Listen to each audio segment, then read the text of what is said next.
Ever wonder why Amelia Island is known as the Isle of Eight Flags? Join us for a short story about the history of our beautiful island.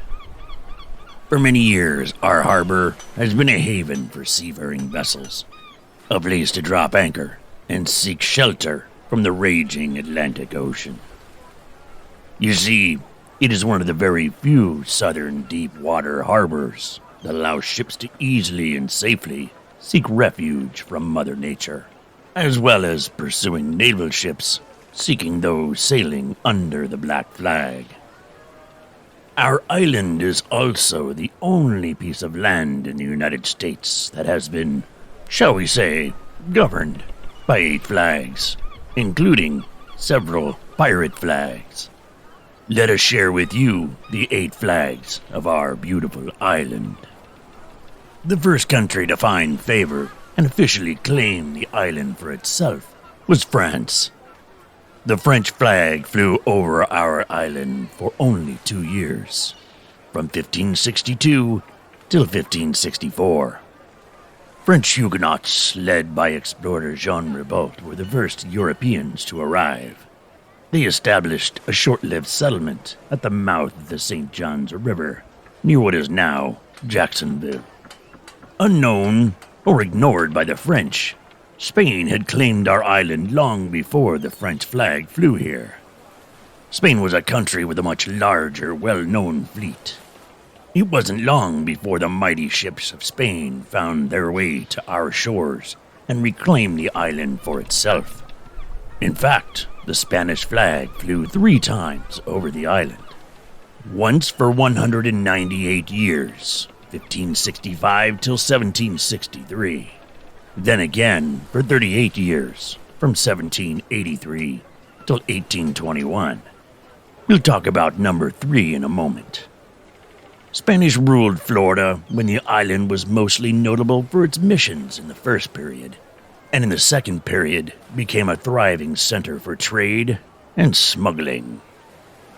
During the 20-year period between Spain's rule from 1763 and 1783, the British flag flew high over the island.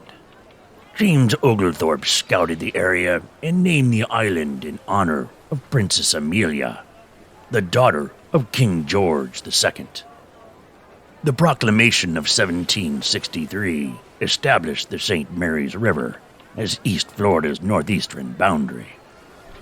The year is now 1812, during Spain's second rule of the island, and, with the secret blessing of the United States, pirates calling themselves Patriots of Amelia Island overthrew the Spanish and hoisted their own flag on March 17th.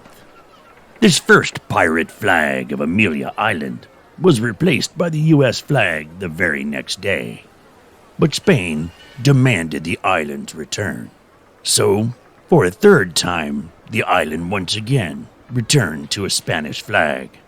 Spanish forces then erected Fort San Carlos on the island in 1816.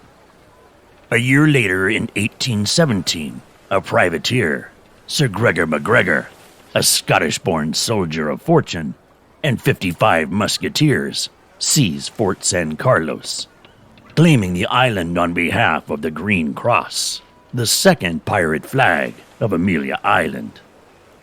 The date is September 13th, 1817. Word got to the Spanish that there was a new government on Amelia Island. The Spanish had held the island for several years, but retreated south to St. Augustine, and now it seems, once again, they wanted their island back. The Spanish sent a force of armed ships and over 300 men to take back the island. But this time, things were going to be different. By this time, MacGregor left his crew led by Jared Irwin and Ruggles Hubbard to defend the people of Amelia Island, who had had enough of Spanish rule, and they were ready to defend their home. Gunners, prepare your weapons. We are defending the island against invading Spanish soldiers and sailors. We are not giving up our island. Are you with me? Loose the cannons. Fire in the hole!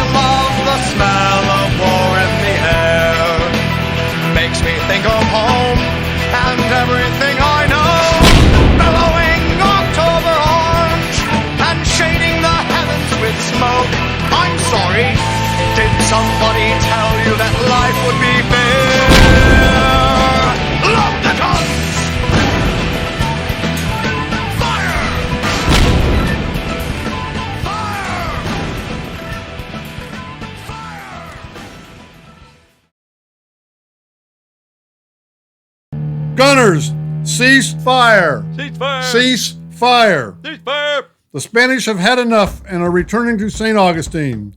Huzzah! By the pirates and citizens of the island, they retain control. For a few days, anyway. For only days after the battle, the Commodore pirate Louis Ori arrives and lays claim to the island on behalf of his flag, the Republic of Mexico. This was the third pirate flag of Amelia Island. The United States held Amelia Island in trust for Spain. Then, on January 8, 1861, the 3rd Regiment of Florida Volunteers take control of Fort Clinch.